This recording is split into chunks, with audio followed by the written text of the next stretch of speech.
mbola ampifaliana lehibe indray no anaterako ny arahaba ho atsika tsiraray avy izay manaraka izao fandarana izao. Eny na aiza toerana zay andrenisanao sy ahitanao ity afatra androany ty ihany dia arabaina itsika na tratra ny taona vaovao 2020 sy 2020.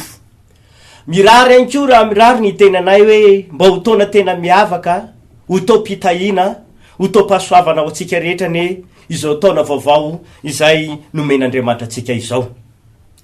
Misaotra an'Andriamanitra lehibe tsika satria izy no nitantanantsika, izy no nivimbina atsika, izy ihany koa no azo lazaina hoe tena ny iaro ny fiainatsika nandritry ny taona 20 sy 2020 zay efa nodiavintsika iny. Ekena maro zavatra nitranga sy niseho tamin'ny taona iny. Maro zavatra zay azo lazaina ihany koa fa tena hoe natrehantsika na natrehan'ny firenena. Maro tranga tena mafy izay nandalo teo amin'ny fiainatsika izay tsirairay avy. Nefa ny mampahery avana dia izao. Teo foana Andriamanitra, tsy namela atsika irery. Teo foana Andriamanitra, nampandresy atsika, nitantana atsika ary niaro atsika. Satria raha zava-tranga sy nisy tokoa jerevana dia azo lazaina fa tsy moramora ny zavatra nitranga. Tsy moramora ny zavatra niseho ary tsy resitsika maha-olombelona atsika ireny, tsy tafitatsika maha-olombelona atsika ireny. Aotsika tena iaiko sy ankohaka hoe Andriamanitra rainay o, raha tsy hainao dia mety tsy tozo tsony ny fiainana. Fa tena isaorana lay tompo Andriamanitra ray zay rainy Jesosy Kristy tompo, le Andriamanitra manana ny hery sy ny fahefanambony indrindra. Izy no nitantanantsika, izy no nivimbina atsika ka tonga somatsara nataony natratra ity taona vaovao itya itsika mianakafy. Ka noho izany rindrany dia aoka tena isaorana an'Andriamanitra lehibe ipololotra eo ambavanao hoe na inona nitranga, na inona seho, na inona nisy tamin'iny taona iny de io ianao io mbola nataon'Andriamanitra mandia sy tafitra ao anaty zao taona 2020 sy 2020 izao. Misaotra an'Andriamanitra lehibe ihany koa tsika satria am'izao fotoana zao de notahin'Andriamanitra ianao, salama somatsara ianao, notahin'Andriamanitra ianao, afaka mbola miaina taky ny olona rehetrarehetra ka ny voninahitra domena an'Andriamanitra ray sy le Jesosy Kristy zanaka ary ny fanamasina. Ka araky ny teny aloha de hoe tonononao aminao ny fiadanan'Andriamanitra feno, ny fahasoavan'Andriamanitra lehibe ary ny fitahin'Andriamanitra tsy manapataperana am'ty taona vaovao 2020 sy 2020 izao.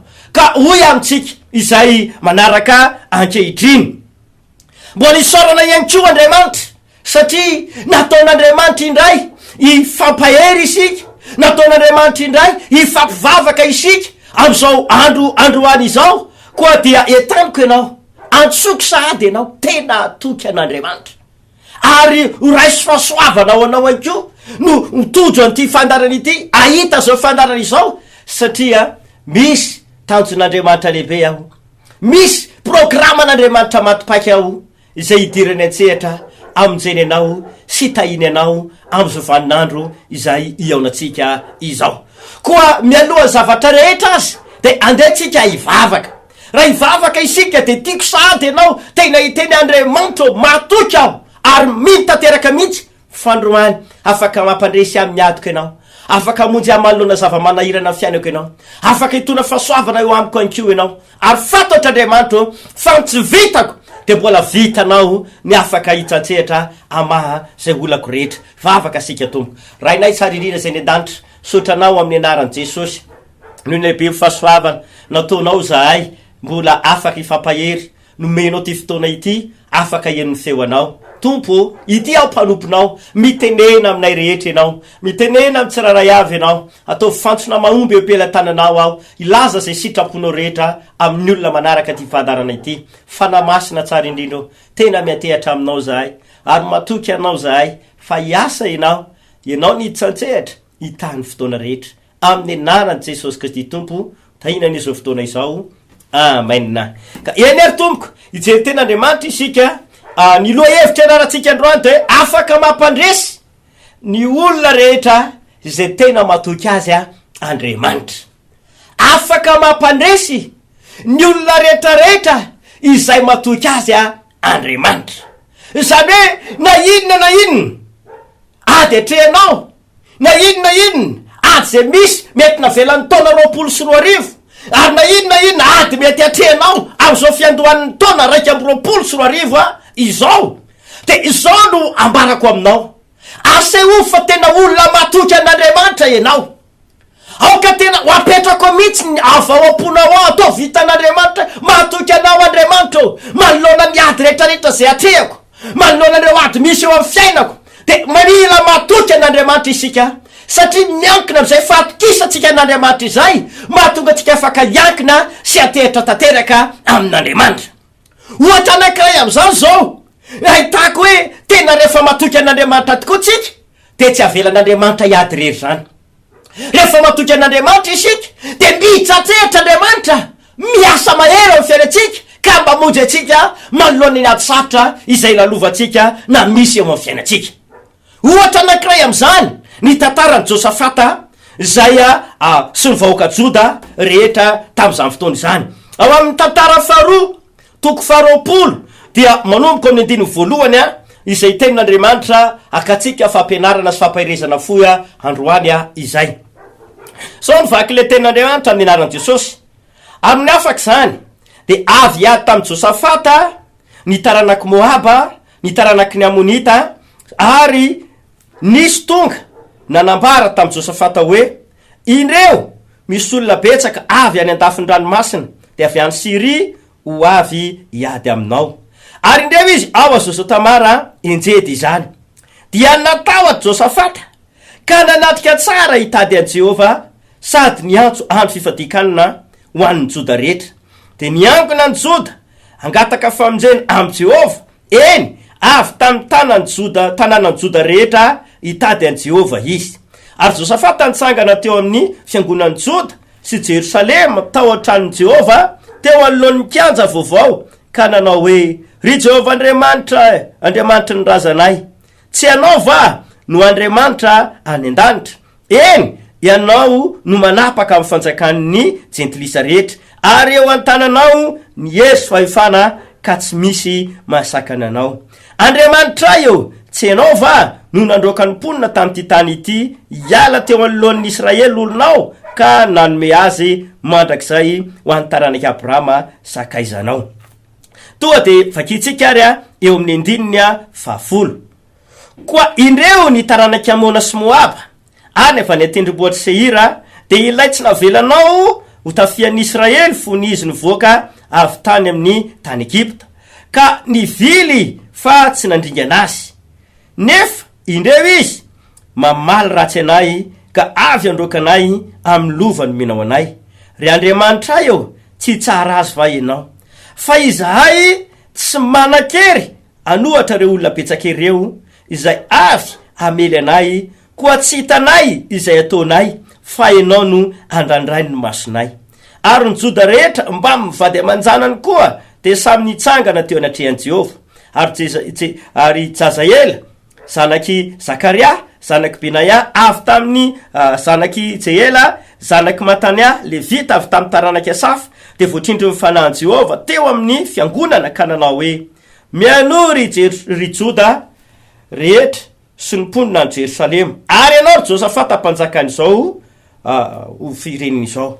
Izao lazain'i Jehova aminareo: aza matahotra na mivadi-po ny am'ireo olona betsaka ireo, fa tsy anareo ny ady fa an'Andriamanitra. Rapitso de midina hiady aminy anareo, fa indreo hiakatra amin'ny fiakarana ziza izy, ary ianareo ahita azy eo amin'ny faraloha-sandrika tandrify ny hevitry Jeroely. Tsy ianareo anefa no hiady am'ty mijanona tsara, fa hitanareo ny amin'izay Jehova nareo ry Joda sy Jerusalema. Aza matahotra na mivadi-po, rampitso dia mivoa hiady aminy, fa Jehova no momba anareo. Tito zao de voalazan'ny Baiboly tokoa fa ny atrikady mafia ry Josafata tamin'izany fotoana izany sy ny vahoaka Joda izay niaraka taminy. Tena mafy ny ady natrehany, mafy ny ady nitranga teo amin'ny fiainany, fa saiko hoy aho hoe rehefa tena matoky an'Andriamanitra ianao, rehefa tena miantehitra amin'Andriamanitra ianao, tsy avelan'Andriamanitra ho resy anaty zany ianao amin'ity taona vaovao ty. Ka izay indrindra ny tomboka atsika rehetra amin'izao taona vaovao zay nomen'Andriamanitra atsika izao, de miantso anao ahoko mba tena atoky sy atehitra amin'Andriamanitra mihitsy amin'ny fiainanao. Satria rehefa tena matoky an'Andriamanitra isika de afaka mampandresy atsika Andriamanitra amin'izay ady rehetra atrehatsika. Ohatra n'izany tantara zay vakitsika tao amin'ny tantara faharoa toko faharoapolo zay ambaran-tain'Andriamanitra fa mafy ny adina atrehany Josafata sy ny Joda. Firenena maro mihitsy no nitambatra hiady taminy, firenena maro anko no avy anafika azy tamin'izany fotoana izany. Ary zany natonga ny baiboly ny teny manao hoe rehefa reny Josafata izany, rehefa hita Josafata izany, tena angorovotra izy ary natahotra indrindra, natahotra raha lehilahy. Ary ozy ny tenin'Andriamanitra de lasa izy nanatrika tsara hitady an'Andriamanitra, na hoe nametraka ny fatokisany teo anatrehan'Andriamanitra. Sao mantsy no izy amin'ny maha-olona atsika de voafetra ny hery ananatsika sy ny zavatra izay vitatsika. Voafetra ihany koa ny vitany fahaizana mpahalalana. Ka izany na tonga ny Josafata hoe tsy maintsy ny vavaka ny teny tamin'Andriamanitra izy ka nanao hoe Andriamanitra zay mihitsy ho voalazana ao amin'ny 1:12. Jereo reto vahoaka betsaka mifanatrika aminay hiady aminay. Tsy amaly azy ve ianao Andriamanitra fa Israely ndraiky tsy manan-kery anohatan'ireo vahoaka be de be reo. Ohatra ny teny Josafata hoe amin'ny maha-olombelona anay, raha ny hery anananay, raha ny fitaovana ampelantananay, resy izay Andriamanitra. Tsy manan-kery zay Andriamanitra. Ary tena mitapany ambony de miteny mihitsy Josafata hoe ianao nge no manana ny hery sy fahefaly, afaka anteheranay, afaka iankinanay, afaka mamaly ny olona rehetra ety an-tany ka hatrany an-danitra, de ianao mitompo izany fahefa zany. Noho izany Andriamanitra tena raha amin'ny herinay de vita ny herinay, raha maha-olombelona anay de vita ihany koa maha-olombelona anay. Fa miankina aminao zay Andriamanitra, matoky anao zay Andriamanitra. Ka izay indrindra androany ny tomako atsika rehetra hoe amin'ity taona ity de izao ho ataon'Andriamanitra mihoatra no mpandresy ianao manoloana ny ady rehetrarehetra zay atrehanao. Na inona ady misy, mety manandalo ady ve ianao amin'ny resaka asa, mandalo ady ve ianao amin'ny resaka fitiavana, mandalo ady ve ianao amin'ny resaka fitadiavam-bola, mandalo ady ve amin'ny resaka fanompona. Androany de hitonanao ako amin'ny alalan'izao tenin'Andriamanitra izao. Aza matavatra fa Andriamanitra le rain'i Jesosy Kristy Tompo izay nanolotra le zanan'ilay tokana mba hitona famonjena ao atsika, mba hanafaka atsika tao amin'atiny ota ka nangana atsika ho zanak'Andriamanitra indray.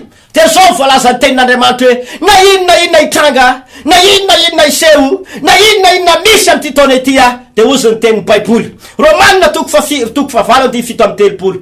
Amin'izany rehetrarehetra izany de ho ataon'Andriamanitra manoatra no mpandresy isika. Mazava be zany ny tenin'Andriamanitra ambara hoe na inona ady atrehatsika, na inona zavatra misy, na inona mbola mamatotra anao amin'izao fotoana zay ianonao zao afatra izao, de matoky fa tsy maintsy ataon'Andriamanitra manoatra no mpandresy isika. Matoa anao mahita an'ity fandarana ity, matoa nataon'Andriamanitra na ino zao afatra izao ianao, fantatr'Andriamanitra io ady atrehanao io. Mety verevitra ianao takan'ny Josafata, mety tsy manana hery intsony ianao fa ozy ianao ngamany taky ny atody miady amam-bato ako. Tena mijery an'le ady ianao, mety efa kivy, tena mitanondrika ary takany hoe fa miandro zay gadona fotsiny sise fa tsy vitako tsony amin'ny maha-olombelona ana. Sao nefa nyteneniko amintsika, zay tsy vitatsika olombelona mbola vitan'Andriamanitra mamoaka anao ao anatin'izao ady atrehanao zao. Zay tsy hainao tanterahany intsony mbola hain'Andriamanitra no manatanteraka an'izany. Ka aoka tsokivy na hitanondrika ianao manoloana ny zavatra misy rehetra, aoka ihany koa tsy ravoravo tanana ka hiteny manao tsy vitako tsony, tsy afaka manao nenentsony ako.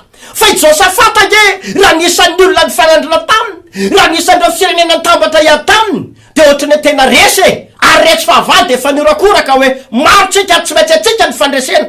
Fa mazava ny tenin'Andriamanitra na inona ozy misy, na inona ny tranga de afaka ataon'Andriamanitra mihoatra no mpandresy isika.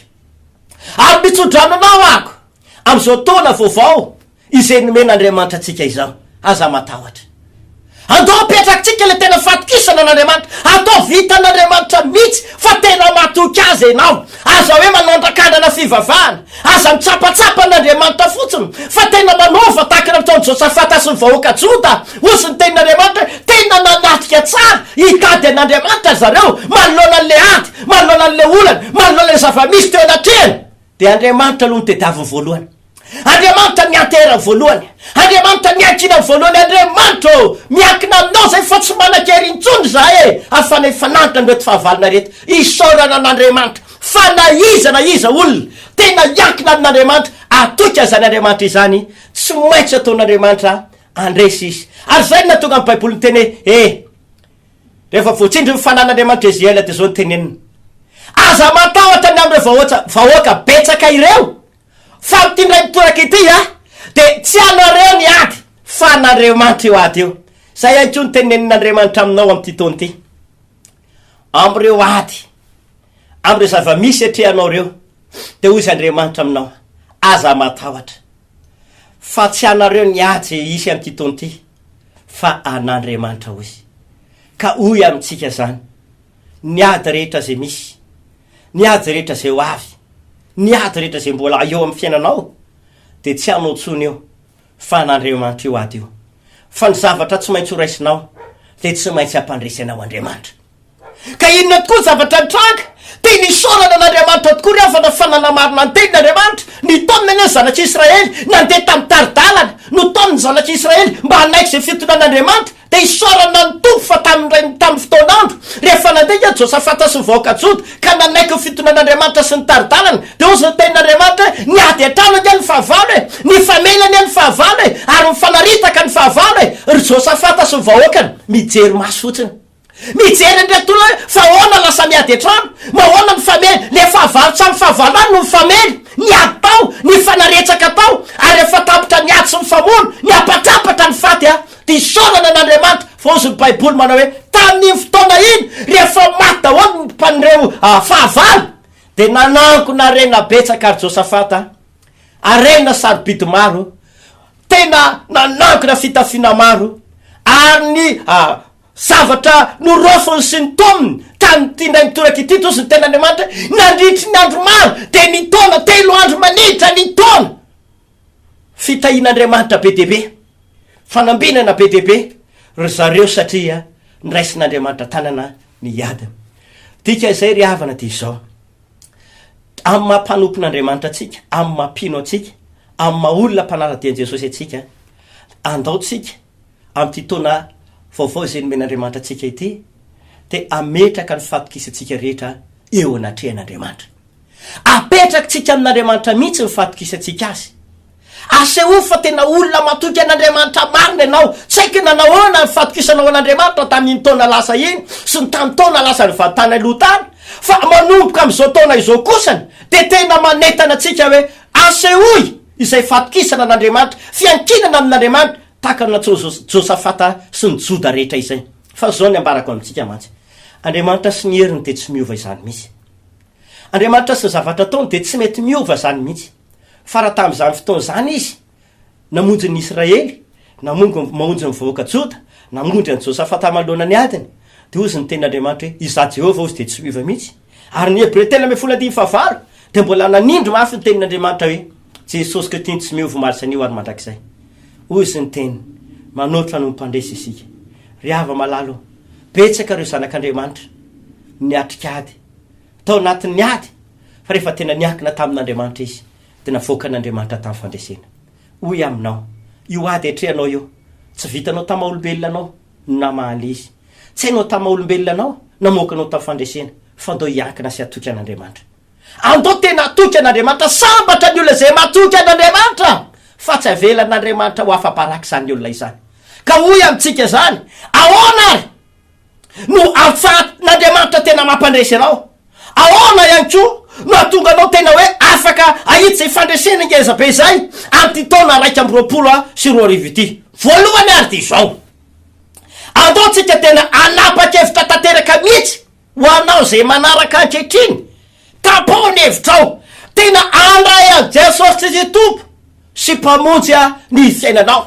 Raitsy Jesosy androany tena ekeo izy, satria araka le tenin'andriamanitra atao amin'ny romanina toko favalo de fito amin'ny telopolo de ozy ny tenin'andriamanitra manota nompandraisa isika amin'ny alala le tiatsika afaka ataon'andriamanitra miota nompandraisa amin'ny alala le tiatsika eny andindraka amin'ny telopolo izy de niteny mihitsy manao hoe romanina toko favalo andindraka amin'ny telopolo zay tsy niarony zanalafa natolony amondy atsika rehetra izy tsy meny atsika miaraka amin'ny mamaimpona koa fa zavatra rehetra tsy narovany le zanalahy le andriamanitra ray tao an-danitra de tsy narovany zanany tokana jesosy no anarany fa natolony amonjy atsika rehetra ka hoy aminao raha tianao andriamanitra hitsatsehatra raha tianao andriamanitra amonjy anao raha tianao andriamanitra ampandresy anao am'izao taona raiky amin'ny roapolo sy roa arivo izao andao tompoko tena ho raisika le fanomezana lehibe de jesosy kristy nomen'andriamanitra ho an'izao tontolo zao nomen'andriamanitra ho an'izay tena matoky azy nomen'andriamanitra ho an'izay mino ka hoy amintsika zany ataovy anisan'ny olona mino ianao hoe za zany androany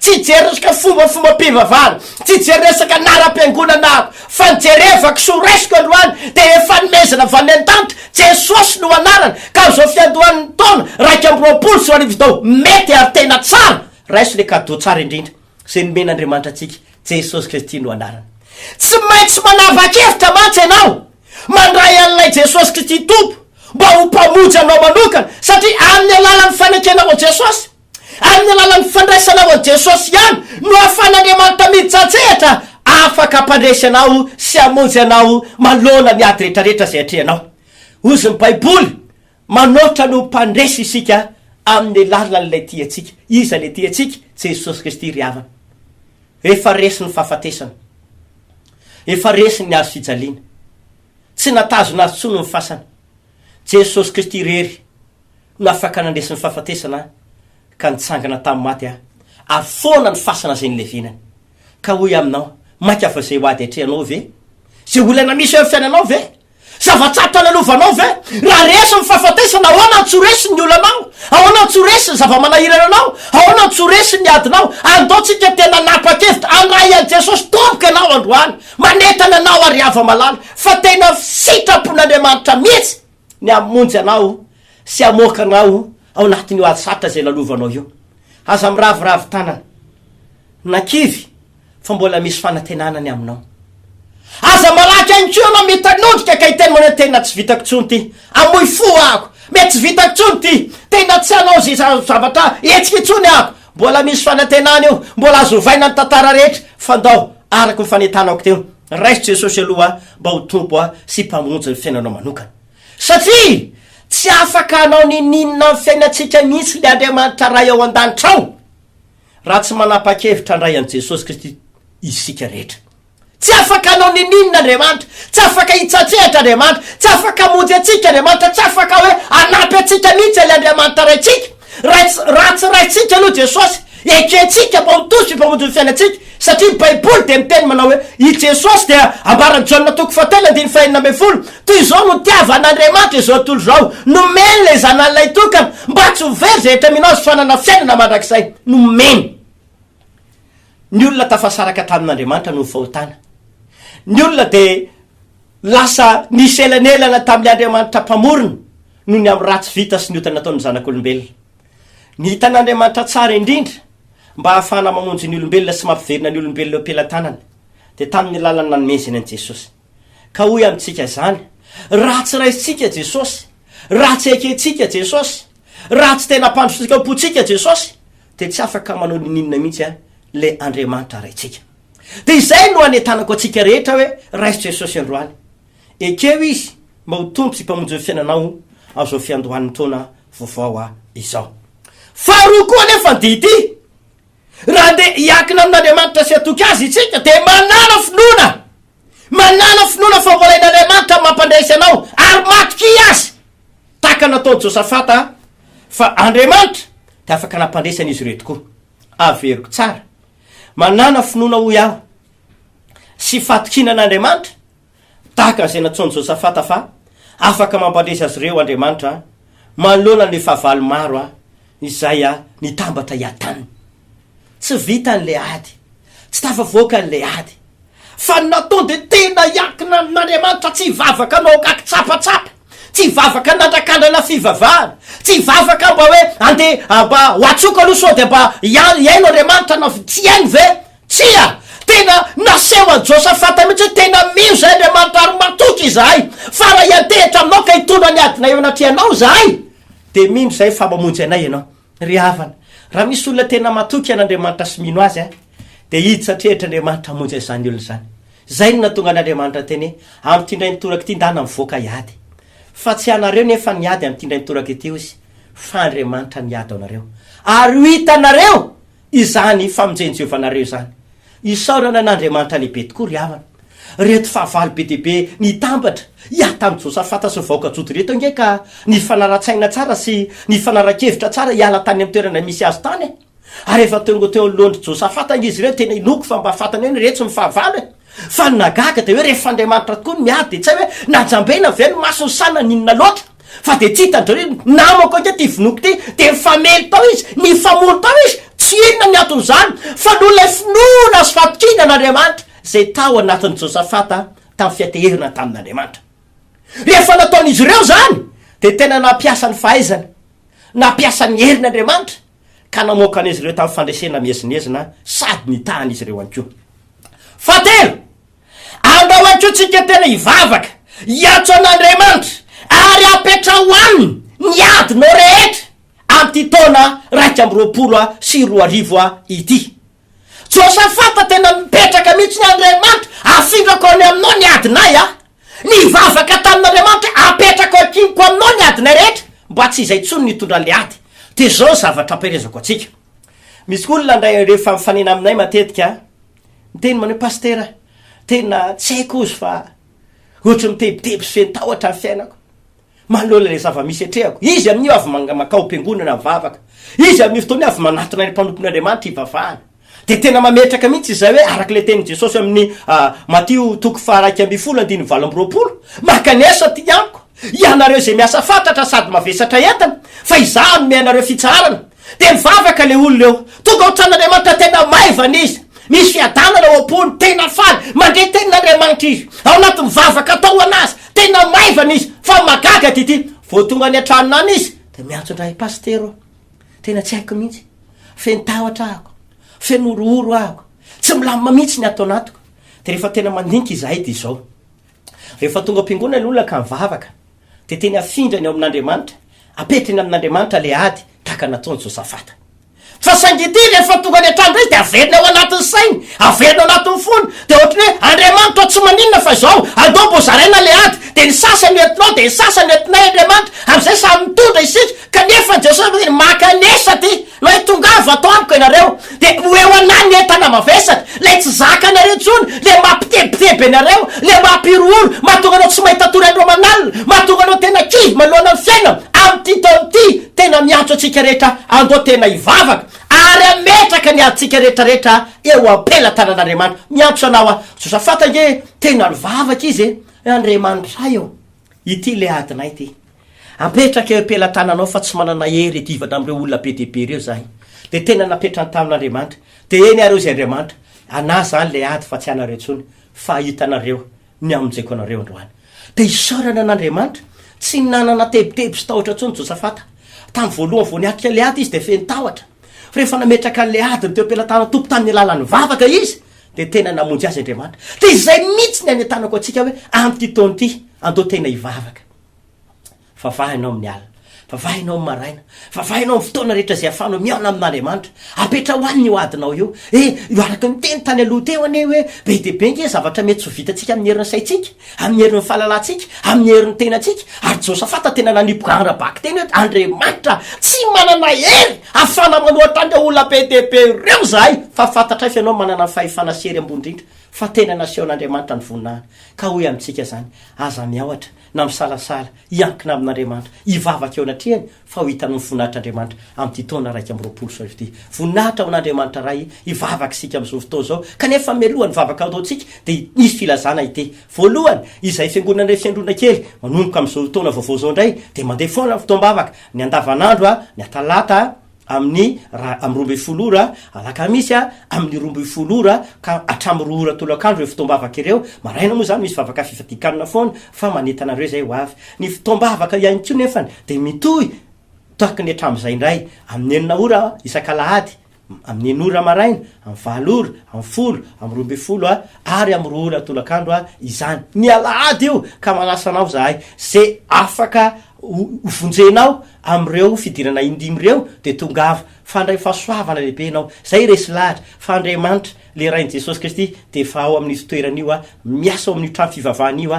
amonjy ny olona rehetra ary iaona amin'ny olona rehetra zay tonga am'izany fitombavaka izany faharoa manarakaraka izay misy laratary be fandray aminao eo misy fanontaniana ve misy zavatra afaka hitondranam-bavaka anao ve aza misalasala miantso anay ianao fa afaka ivavaka ao anao anko izahay ka voninahitra ao n'Andriamanitra ray ivavaka sika tompoka raha eo misaotra anao amin'ny anaran'i Jesosy aho ny amin'ny teny nampitondrainao ka sitraka tompo inoko fa amonjy ny olona zay matoky anao ianao niza ao anatin'ny ady niza ao anatin'ny olana niza ao anaty fahasahiranana Jesosy Kristy tompo miantso anao ahako fonjeo izy didiko ny ady rehetra ny olana sy ny fahasahiranana ny aretina mampahory sy ny fanaitainana miala amin'ny olona miala amin'ny vatana miala amin'ny tokantranony miala amin'ny fiainana miala amin'ny anaran'i Jesosy Kristy tompo foanako zay fahasahiranana mampahory didiko hitsatra amin'ny anaran'i Jesosy tompo izany foanako zay fampahoriana ataon'ny fahavalo amin'ny anara tsarobidin'i Jesosy tahaky ny nampandresen'Andriamanitra vahoaka joda no ampandresen'Andriamanitra ny olona zay manaraka fandarana